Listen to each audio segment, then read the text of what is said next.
Right now, you are at Fresh Ink Open Mic Poetry Night at the Jazz House every first Wednesday of the month. Thank you so much for coming out.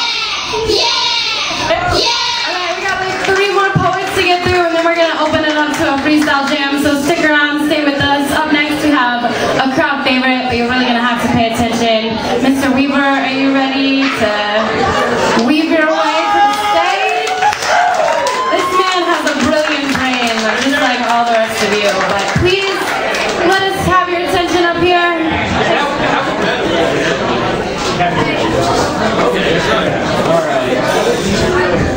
Alright, how's it going, Jazz House? Thank you for the introductions, no matter how they fell or where they came from. I'm going to start this piece off with what is becoming the favorite. It is called My Goldfish is Smarter Than You. Yes! Alright. Thank you. Thanks, Jason. That was very good. Yeah, alright. Slapstick? Alright. We good now? Yeah. My goldfish is smarter than you. Behold the wisdom of the goldfish as he eats his own poop. Consider the logic of this decision. Where is a goldfish's shit supposed to go? He's breathing it, he's drinking it, so we might as well eat it. He has the wisdom to realize what his environment is really made of. Do you know why your feet stink at the end of the day? When you sweat, you secrete fats, salts, and other treats that bacteria eat like cotton candy. That's a Beekman's World reference. Somebody told me that was wrong the other day. Take it up with Beekman, not me. You'll find him back in the 80s. Anyway, like all things, when they eat, they shit. So when you're sweaty and someone says that you smell like shit, they're right in a very literal way. Did you know that anything that you smell is entering your nose in microscopic pieces? You are breathing and ingesting everything you smell.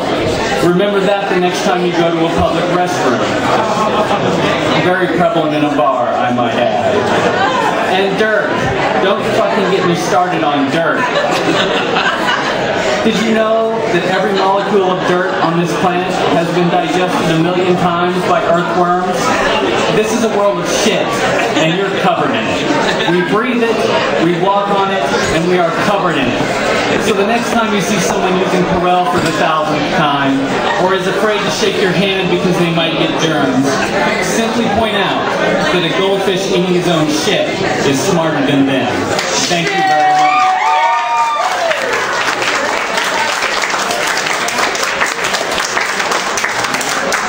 So anyway, I got my Slaughterhouse 5 t-shirt on. My mom got this for me for Christmas. One good thing about having a librarian for a mom and being a nerd is she actually understands half the shit that we say. And so this piece goes out to my mom for buying me this awesome fucking shirt. This piece is called So It Goes. And it starts with a quote from the book Slaughterhouse 5. Why don't you write an anti-glacier book instead? What he meant, of course, was that there will always be wars, that they are as easy to stop as glaciers. It occurs to me that the glaciers are melting. The glaciers can be stopped by us, because our waste, our stupidity, our neglect, our wars can stop the glaciers. However, when the glaciers melt, we all die. So it goes. No big loss, really. Brian O'Brien is famous for saying that he needs a new language. I don't need a new language. I need a new fucking species. I need a new condition because this human one is over. I'm over it anyway. We humans are so concerned about what's going to happen to us when the polar ice caps melt. I'm more concerned about what's going to happen to the intelligent mammals on the planet, like the polar bears. I think we overstate our importance. This planet wiped out the dinosaurs and doesn't seem to miss them. And you have to admit, the dinosaurs are way fucking cooler than us.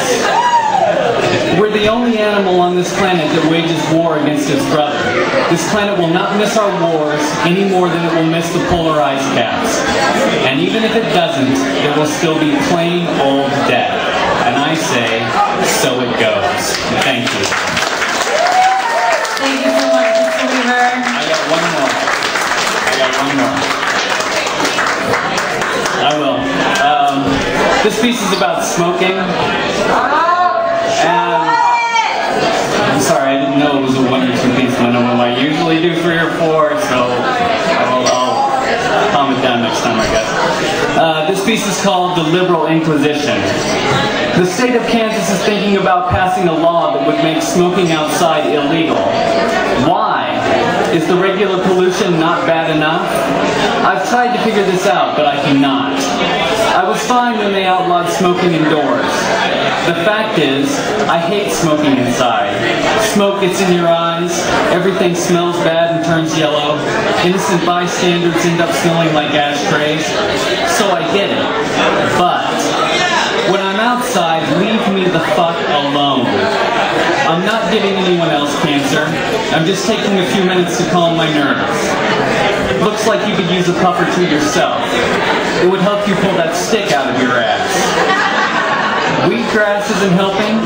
Diet and exercise not working for you. If you had a cigarette, that stick might fall out all on its own. You want to hear something funny? Get ready to laugh. Doctors are experimenting using nicotine patches on Alzheimer's patients. It seems that the nicotine breaks down the tartar that causes the neurons in the brain to stop functioning. THC does the same thing, by the way, just for those of you who are interested. Personally, I'd rather die of cancer than in a puddle of my own shit. Wouldn't you? And anyway, if you outlaw smoking outside, how am I supposed to know where the cool people are? That's how I met 90% of the friends I have now. Smokers never say things like, that guy just butted in on our conversation. Addicts are very accepting people. Smoking is a communal experience. Leave it alone. Let me kill myself in peace. With this new law, I imagine people talking into their wristwatches like in the movie They Live. Someone is smoking out front of tramlaw, sees them at once. A pack of ruffians is smoking out back of the jazz house. The horror. So go ahead and start your inquisition, liberals. Strap me to the rack and let the torture begin. But before you do, I have just one question. Can I step out for a smoke first?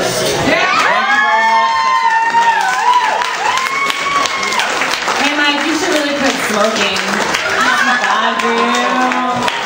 I quit 3 weeks ago, but only because I have bronchitis.